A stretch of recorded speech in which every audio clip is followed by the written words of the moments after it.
اور گلزاری کے گھر پر قیام کیا۔ یہ گلزاری وہ محترمہ تھی جس کے یہاں تیل کا کاروبار ہوتا تھا، بہت زیادہ مالدار نہیں تھی، غریب تھی، لیکن آپ نے غربت کو پسند فرمایا اور وہاں آپ نے قیام فرمایا۔ اس کے بعد جوق پر جوق لوگ آنے لگے، گلزاری بھی آپ کی مریدہ ہو گئی۔ وہاں کا جو ذمہ دار تھا، جو حاکم وقت تھا قیام الدین، اس کا ایک قاضی تبرک حسین تھا، جو قاضی تبرک حسین اپنے آپ میں بڑا مغرور فرعون تھا اور وہ فقیروں سے نفرت کرنے والا تھا، درویشوں سے دور بھاگتا تھا۔ اور اصل بات یہ ہے کہ یزیدیت کی پہچان یہ ہے کہ سید زادوں سے ہمیشہ یزیدیوں نے دشمن رکھی، وہ قیام الدین ہو یا قاضی تبرک ہو، یہ دونوں آدمی مل کر حضور صاحب پاک سے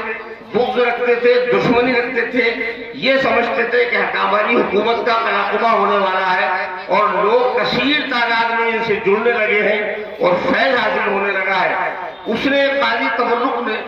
بہت بار آپ کو اذیتیں پہنچائی، تکلیف پہنچائی، کیونکہ آپ صابر تھے اور صبر کی انتہا تھی، صبر کے بانی صابر ہے، اور یہ علاؤالدین صابر تو مجسم صبر کی تصویر تھے۔ حضرات، اس قاضی تبرک نے بہت بار آپ کے ساتھ ظلم کیے اور ان کے امتحانات لیے، اور یہ ان کے اجداد کی سنت پر عمل کرتے ہوئے لوگوں نے ان کو جادوگر بھی کہا، سحر بھی بتایا۔ قاضی تبرک حسین نے ایک بار یہ بدماشی کی کہ اس نے یہ سوچا کہ یہ جو ولی کامل بنا ہوا ہے اس کا امتحان لو، اور یہ امتحان اس نے ایسا لیا قاضی تبرک نے کہ جامع مسجد کلیر کی جامع مسجد میں اس قیام الدین جو حاکم وقت تھا، اس نے یہ کہا کہ اگر آپ ولی کامل ہیں اور آپ بزرگ ہیں تو بتائیے ہماری بکری جو 3 مہینے پہلے کھوئی تھی وہ کہاں ہے؟ 3 مہینے پہلے بکری کا کھو جانا۔ حضرت صابر کی کیفیت بدل گئی اور آپ نے 27 لوگوں کے نام لیے کہ فلاں ابن فلاں، فلاں ابن فلاں، فلاں ابن فلاں، فلاں ابن فلاں، 27 لوگ کھڑے ہوئے اور آپ نے فرمایا کہ ان 27 لوگوں نے اس بکری کو چرایا ہے۔ کہنے لگے صاحب یہ غلط ہے، کوئی دلیل نہیں ہے، کوئی ثبوت نہیں ہے۔ اس وقت بھی لوگ جانوروں کے نام رکھا کرتے تھے۔ آپ نے فرمایا قیام الدین بتا تیری بکری کا نام کیا تھا؟ آپ اپنی بکری کو نام لے کے پکار۔ جب بکری کو نام لے کے پکارا گیا